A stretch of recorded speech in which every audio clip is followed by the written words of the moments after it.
إن الله يحب الذين يقاتلون في سبيله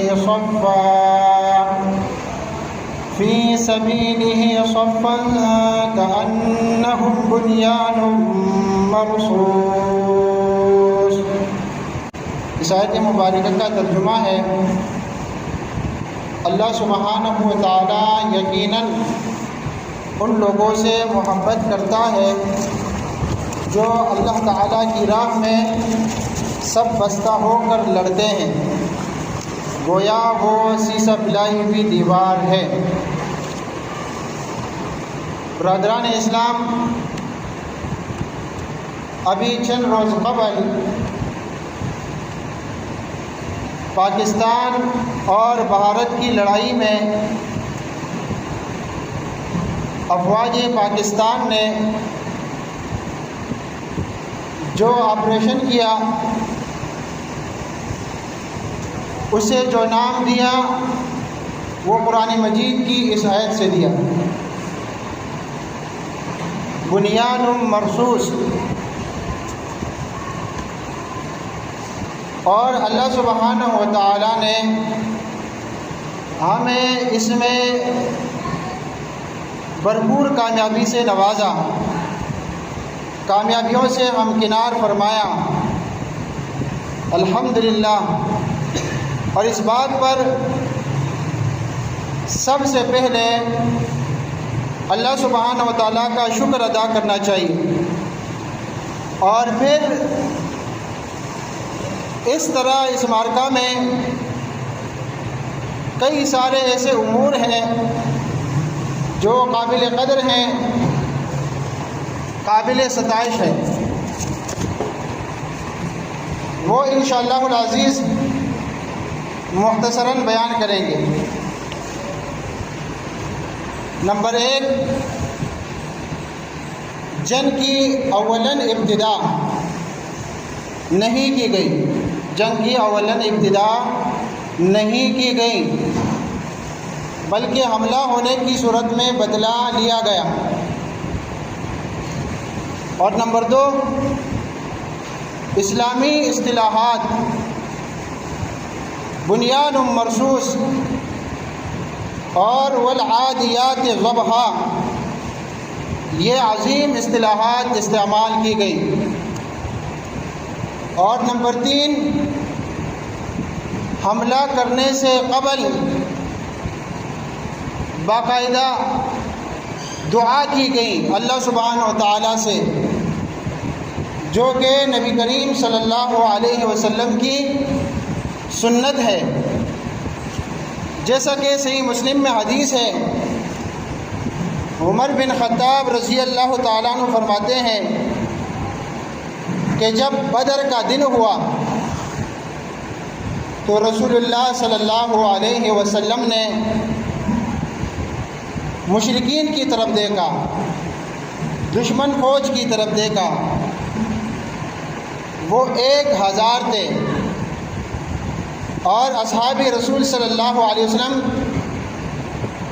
ان کی تعداد بہت کم تھی، 313، بعض روایت میں 319۔ الغرض مشرکین کے مقابلے میں مسلمانوں کی تعداد بہت کم تھی۔ تو جب رسول اللہ صلی اللہ علیہ وسلم نے دشمن کے لشکر کو دیکھا کہ وہ تعداد میں بہت ہی زیادہ ہیں، تو اللہ کے نبی صلی اللہ علیہ وسلم نے قبلے کی طرف رخ کر کے اپنے ہاتھ مبارک پھیلا دیے اور اپنے رب سے بآواز بلند آواز سے فریاد کرنے لگے۔ کس طرح فریاد کرنے لگے، کس طرح دعا کی حدیث میں موجود ہے، اللہم انجز لی ما وعدتنی، اللہم آتنی ما وعدتنی، اللہم ان تہلک هذه العصابة من اہل الاسلام لا تعبد فی الارض۔ اے اللہ، تو نے مجھ سے جو وعدہ کیا ہے وہ اب پورا فرما دے۔ اے اللہ کریم، تو نے مجھ سے جو وعدہ کیا ہے وہ پورا فرما دے۔ اے اللہ، اگر اہل اسلام کی یہ جماعت ہلاک ہو گئی تو پھر زمین میں تیری عبادت نہیں کی جائے گی۔ آپ صلی اللہ علیہ وسلم اپنے رب سے بلند آواز سے فریاد کرتے رہے، ہاتھ پھیلائے ہوئے دعا کرتے رہے، یہاں تک کہ آپ صلی اللہ علیہ وسلم کی چادر کندھوں سے گر گئی تو ابو بکر رضی اللہ عنہ آپ کے پاس آئے اور آپ کی چادر پکڑی اور اسے آپ کے کندھوں پر ڈالا۔ پھر پیچھے سے آپ صلی اللہ علیہ وسلم سے چمٹ گئے اور کہا، یا نبی اللہ، کفاک مناشدتک ربک فإنہ سینجز لک ما وعدک۔ اے اللہ کے نبی صلی اللہ علیہ وسلم، آپ کا اپنے رب کو قسم دینا آپ کے لیے کافی ہے، کیونکہ یقیناً وہ آپ سے کیا ہوا وعدہ پورا کرے گا۔ تو میرے بھائیوں، جنگ سے پہلے دعا کرنا بھی سنت ہے۔ پھر اسی طرح نمبر 4، حملہ کرنے کا وقت بھی نبی کریم صلی اللہ علیہ وسلم کی سنت طیبہ سے لیا گیا۔ سیدنا انس بن مالک رضی اللہ عنہ فرماتے ہیں کہ اللہ کے رسول صلی اللہ علیہ وسلم نے صبح کی نماز اندھیرے ہی میں پڑھا دی، پڑھا دی، پھر سوار ہوئے، پھر آپ صلی اللہ علیہ وسلم خیبر پہنچ گئے اور وہاں کے یہودیوں کو آپ صلی اللہ علیہ وسلم کے آنے کی اطلاع ہو گئی۔ آپ صلی اللہ علیہ وسلم نے فرمایا، اللہ اکبر خربت خیبر، اللہ اکبر خربت خیبر، انا اذا نزلنا بساحت قوم فساء صباح المنذرین۔ اللہ اکبر کا نعرہ لگایا اور فرمایا، خیبر پر بربادی آ گئی، ہم تو جب کسی قوم کے آنگن میں اتر جائیں تو ڈرائے ہوئے لوگوں کی صبح منحوس ہوگی۔ تو یہاں بھی افواج پاکستان نے صبح کی نماز پڑھی، نماز کے بعد دعا کی اور صبح کے وقت ہی حملہ کیا۔ پھر نمبر 5، انتہائی اکرام کے ساتھ شہداء کی نماز جنازہ کا اہتمام کیا گیا۔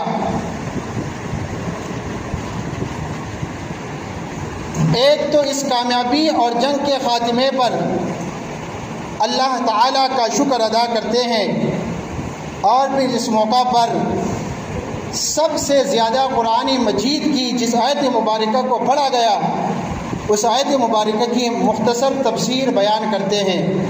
اللہ سبحانہ و تعالیٰ نے فرمایا، ان اللہ یحب الذین یقاتلون فی سبیلہ صفا، کہ اللہ تعالیٰ کن لوگوں سے محبت کرتا ہے۔ اس آیت میں ذکر ہے کہ صرف ان لوگوں سے جو محض زبان سے دعوے کرے ان سے محبت نہیں کرتا، بلکہ جو حقیقی معنوں میں عمل کر کے دکھائے، جو دشمن کے مقابلے میں مضبوطی سے جمے رہے، مقابلہ کرے۔ کیونکہ اگر دشمن کو جواب نہ دیا جائے تو وہ مزید نقصان کرے گا۔ وہ تو آپ کو، آپ کے ایمان کو، آپ کی غیرت کو چیک کرتا ہے۔ کیا کرتا ہوں؟ 1-2 حملے کرتا ہوں، اگر ان میں دم ہے تو یہ جواب لے لیں گے، ورنہ پھر چھڑائی کر کے ملک کو قبضہ کر لیں گے۔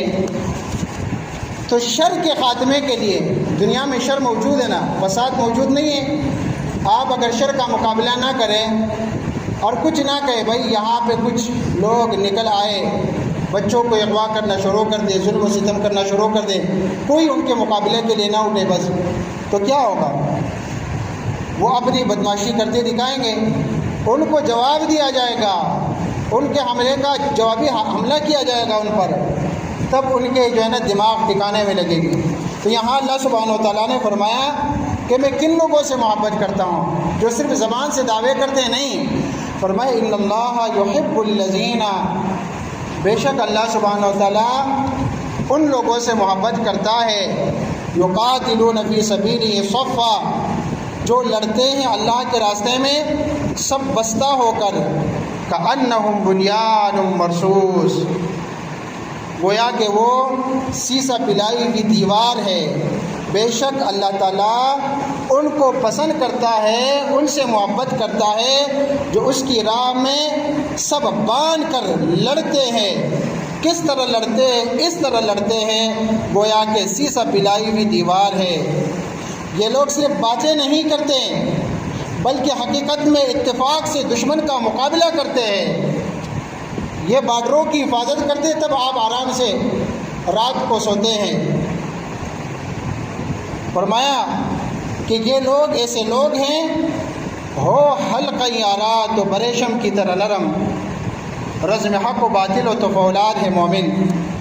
گویا اللہ سبحانہ و تعالیٰ کی محبت ان لوگوں سے ہے، اللہ تعالیٰ کی محبت ان لوگوں سے ہے جو، یہ قرآن مجید کی آیت کا ترجمہ کر رہا ہوں۔ نمبر 1، جو ظلم پر خاموش نہیں رہتے بلکہ جہاد کرتے ہیں۔ نمبر 2، ان کا جہاد بھی اللہ تعالیٰ کی رضا کے لیے ہوتا ہے۔ نمبر 3، اور جہاد سب باندھ کر کرتے ہیں ایسے جیسے کوئی سیسا پلائی ہوئی دیوار، اتفاق کے ساتھ، متفق ہو کر، متحد ہو کر، کیونکہ حالات تو آتے ہیں۔ ان حالات کا تو یہی فائدہ ہوتا ہے کہ انسان اپنے آپ کو اور اپنے خیرخواہ کو پہچان جائے کہ بھائی میں کون ہوں، میرے خیرخواہ کون ہیں، قریبی ممالک میں ہمارے کون کون خیرخواہ ہیں۔ جنگوں میں پتہ چل جاتا ہے کہ ہمارے ملک کا کس نے ساتھ دیا، چائنا نے ساتھ دیا، باقاعدہ ترکی نے ساتھ دیا،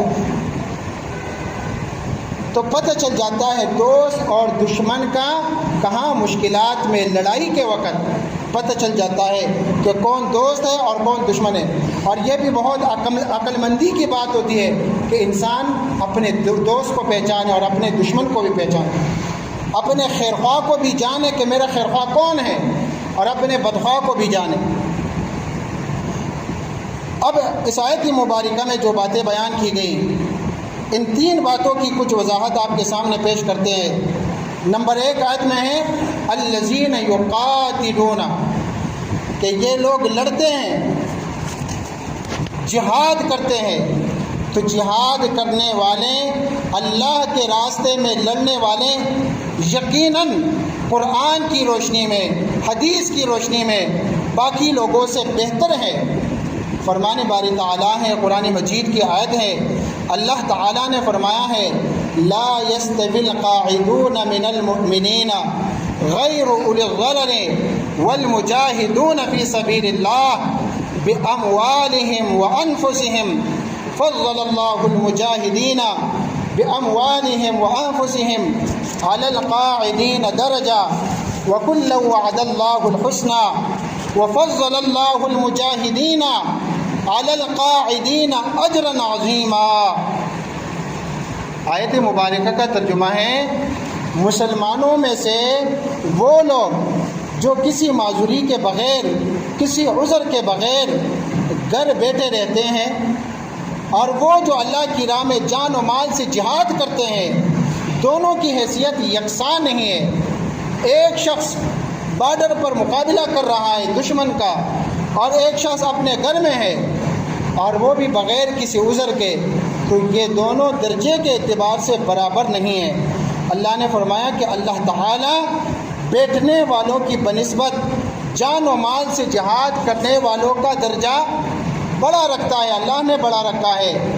اگرچہ ہر ایک کے لیے اللہ تعالیٰ نے بلائی ہی کا وعدہ فرمایا ہے، مگر اس کے ہاں مجاہدوں کی خدمات کا معاوضہ بیٹھنے والوں سے بہت زیادہ ہیں، ان کے لیے اللہ تعالیٰ کی طرف سے بڑے درجے ہیں، اجرا عظیما۔ پیارے بھائیوں، صحیح مسلم میں حدیث ہے، صحیح حدیث میں ہے کہ راہ جہاد میں ایک گھڑی لڑنا 60 سال کے قیام سے بہتر ہے۔ جیسا کہ سیدنا ابو ہریرہ رضی اللہ تعالیٰ عنہ سے روایت ہے کہ رسول اللہ صلی اللہ علیہ وسلم نے ارشاد فرمایا قیام ساعۃ فی الصف للقتال فی سبیل اللہ، ایک تو وہ سب ہوتا ہے کہ آپ نماز میں کھڑے ہوتے ہیں، ایک وہ سب ہیں کہ آپ میدان جہاد میں یا بارڈر پر مجاہدین کے ساتھ سب میں کھڑے ہوتے ہیں، اپنا اسلحہ، اپنا ہتھیار، اپنے راکٹ وغیرہ لے کر کھڑے رہتے ہیں۔ تو وہاں کھڑا رہنا اور یہاں کھڑا رہنا، اس میں زمین و آسمان کا فرق ہے۔ فرمایا کہ خیر من قیام 60 سنۃ، 60 سالوں سے بھی زیادہ قتال فی سبیل اللہ کی سب میں ایک گھڑی کھڑا ہو کر لڑنا 60 سال کے قیام سے بہتر ہے۔ ایک حملے سے ہی دشمن ڈیر ہو جائے گا، کہے گا میں نے صلح کرنا ہے، اب میں نے مزید کچھ نہیں کرنا ہے، اب صلح ہو جائے تو بہتر ہے۔ تو صلح ہو گیا تو صلح میں خیر ہے یا جنگ میں خیر ہے؟ کس چیز میں خیر ہے؟ صلح میں خیر ہے یا جنگ میں خیر ہے؟ صلح میں خیر ہے۔ پاکستان اور انڈیا اگر صلح سے رہیں اس بات میں خیر ہے، یا دونوں جنگ کریں؟ جنگ میں خیر نہیں ہے، صلح میں خیر ہے۔ اور وہ صلح پہ کس لیے مجبور ہیں؟ جب ان کو جواب دیا گیا، اور اگر جواب نہ دیا گیا ہوتا تو وہ کبھی صلح نہ کرتے۔ اسی لیے کہا گیا کہ قتال فی سبیل اللہ کی سب میں ایک گھڑی کھڑا ہو کر لڑنا 60 سال کے قیام سے بہتر ہے۔ پھر اسی طرح صحیح حدیث سے ثابت ہے اللہ کی راہ میں ایک تیر چلانا ایک غلام آزاد کرنے کے برابر ہے۔ یہ احادیث کا ترجمہ آپ کے سامنے پیش کر رہا ہوں۔ پھر اسی طرح راہ جہاد میں گرد و غبار والی جگہ پر جہنم کی آگ حرام ہو جاتی ہے۔ اس کے علاوہ اور بھی بہت سے فضائل بیان ہوئے۔ پھر اسی آیت میں آگے فرمایا فی سبیلہ، ایک تو فرمایا کہ الذین یقاتلون، یہ وہ لوگ ہیں جو لڑتے ہیں، ان سے اللہ تعالیٰ محبت کرتا ہے، لیکن کہاں لڑتے ہیں؟ فی سبیلہ، اللہ کے راستے میں لڑتے ہیں۔ اور صحیح بخاری اور صحیح مسلم میں حدیث ہے کہ اللہ کے راستے میں لڑنے والا کون ہوتا ہے؟ فرمایا من قاتل لتکون کلمۃ اللہ ہی العلیٰ فہو فی سبیل اللہ عز وجل، جو شخص اللہ تعالیٰ کے نازل کردہ نظام حیات کے فروغ کے لیے مخالف قوتوں کے خلاف لڑتا ہے، وہی شخص اللہ کی راہ میں لڑنے والا ہوتا ہے۔ بہت سارے نظامات ہیں دنیا میں، فحاشی کا نظام، عریانی کا نظام، کفر کا نظام، وہ اپنے نظاموں کو مسلط کرنا چاہتے ہیں۔ اور ایک اللہ کے وہ بندے ہوتے ہیں جو کہتے ہیں کہ ہمارے معاشرے میں اللہ کا نظام ہو، یہاں باقاعدہ پردے کا نظام ہو، یہاں پاک دامن زندگی ہو۔ تو میرے بھائیوں، جو اس لیے لڑتے ہیں، فرمایا کہ وہ اللہ کے راستے میں لڑتا ہے، وہی شخص اللہ کی راہ میں لڑنے والا ہوتا ہے۔ اور تیسرا وصف جو بیان کیا گیا اس آیت مبارکہ میں، فرمایا صفاً کأنہم بنیان مرصوص، تیسرا وصف یہ ہے کہ وہ قتال صف باندھ کر کرتے ہیں، اور ان کی صف بھی ایسی ہوتی ہیں گویا وہ سیسا پلائی ہوئی دیوار ہو، ایک مضبوط دیوار، کفر کے آگے، شرک کے آگے، ظالم کے آگے۔ ورنہ ظالم کیا کچھ نہیں کرتا، فلسطین کی حالت کو دیکھیے، خود اندازہ لگائیے۔ تو یہاں بنیان مرصوص، سیسا پلائی ہوئی دیوار۔ میرے بھائیوں، موجودہ دور میں ایسی دیواریں بڑے بڑے ڈیمز کے لیے بنائی جاتی ہیں، البتہ پرانے زمانے میں اگر کسی دیوار کو غیر معمولی طور پر مضبوط کرنا مقصود ہوتا تو دیوار چنائی کے بعد اس کے اندر پگھلا ہوا تانبا ڈالا جاتا۔ یہی وجہ ہے کہ اردو میں عام طور پر بنیان مرصوص کا ترجمہ سیسا پلائی ہوئی دیوار کے الفاظ سے کیا جاتا ہے۔ پرانے زمانے میں اس طریقے سے سیسا پلائی ہوئی دیوار بنانے کا تصور قرآن مجید کی سورۃ الکہف میں ملتا ہے۔ سورۃ الکہف میں بھی اس کا تصور ملتا ہے۔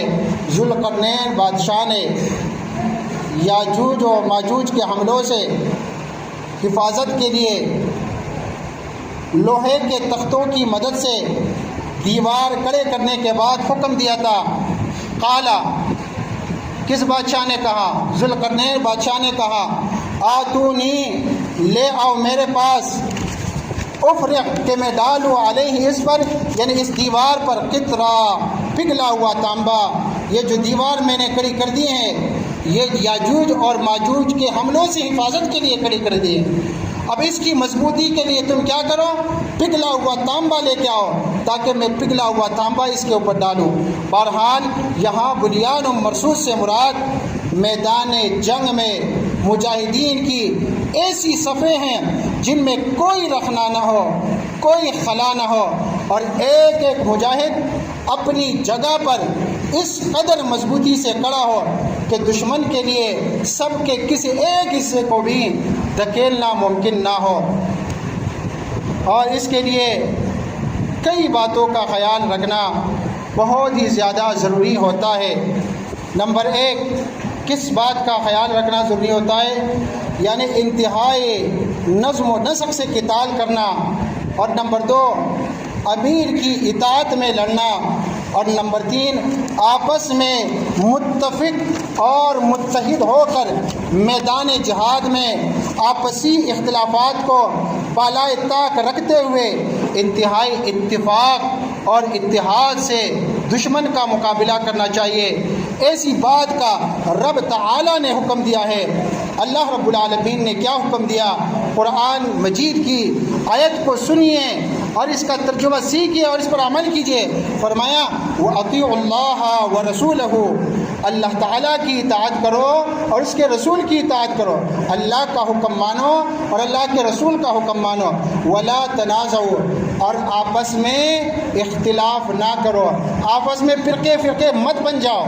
اب دیکھو مسلمانوں میں کتنے فرقے ہیں، یہ فرقوں میں بٹنا یہ اس بات کی علامت ہوتی ہے اور اس بات کا یہ نتیجہ ہوتا ہے کہ پھر انسان بزدل بن جاتا ہے۔ فرمایا کہ اگر تم آپس میں اختلاف کرو گے اور فرقے ہو جاؤ گے تو فرمایا فَتَفْشَلُوا، تم بزدل ہو جاؤ گے۔ اللہ نے مسلمانوں سے فرمایا ہے کہ تمہارا کوئی فرقے نہیں ہے، ایک ہی اسلام ہے تمہارا ایک ہی نبی ہے محمد صلی اللہ علیہ وسلم، تمہارا ایک ہی کلمہ ہے لا الہ الا اللہ محمد رسول اللہ۔ دنیا بھر کے مسلمان ایک ہی اسلام کو ماننے والے ہیں، تو پھر یہ فرقے کس لیے ہیں کہ بھائی یہ دیوبندی ہیں، یہ بریلوی ہیں، یہ شیعہ ہیں اور میں اہل حدیث ہوں اور فلاں، یہ فرقے کس لیے ہیں؟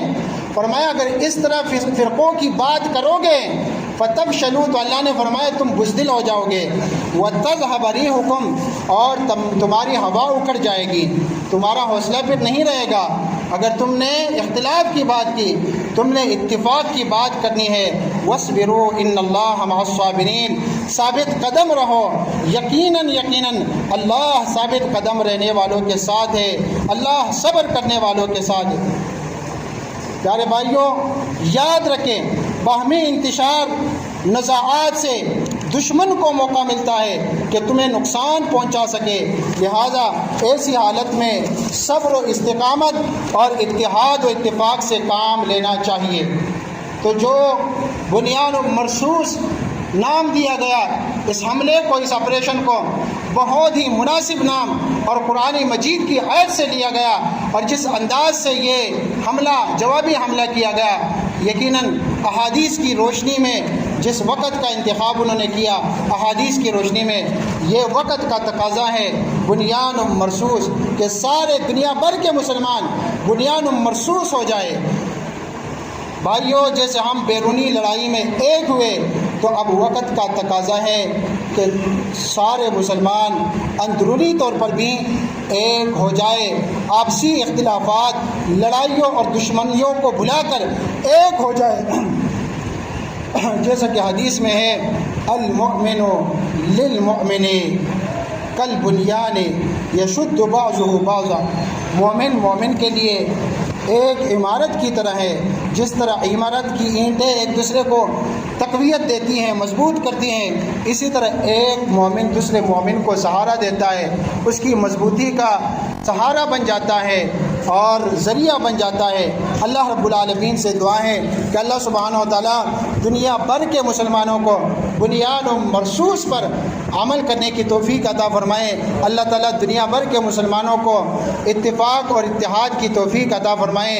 اگر دنیا بھر کے سارے مسلمان بنیان و مرصوص ہو جائے تو پھر ہم کہیں گے کہ چین و عرب ہمارا، ہندوستان ہمارا، مسلم ہیں ہم، وطن ہے سارا جہاں ہمارا۔ اللہ رب العالمین سے دعا ہے کہ اللہ رب العالمین مسلمانوں کے اس بات پر عمل کی توفیق عطا فرمائے کہ دنیا بھر میں جہاں کہیں مسلمان پر ظلم ہو، فلسطین میں ہو، کشمیر میں ہو، جہاں بھی ہو، وہ دکھ درد ہمیں محسوس ہو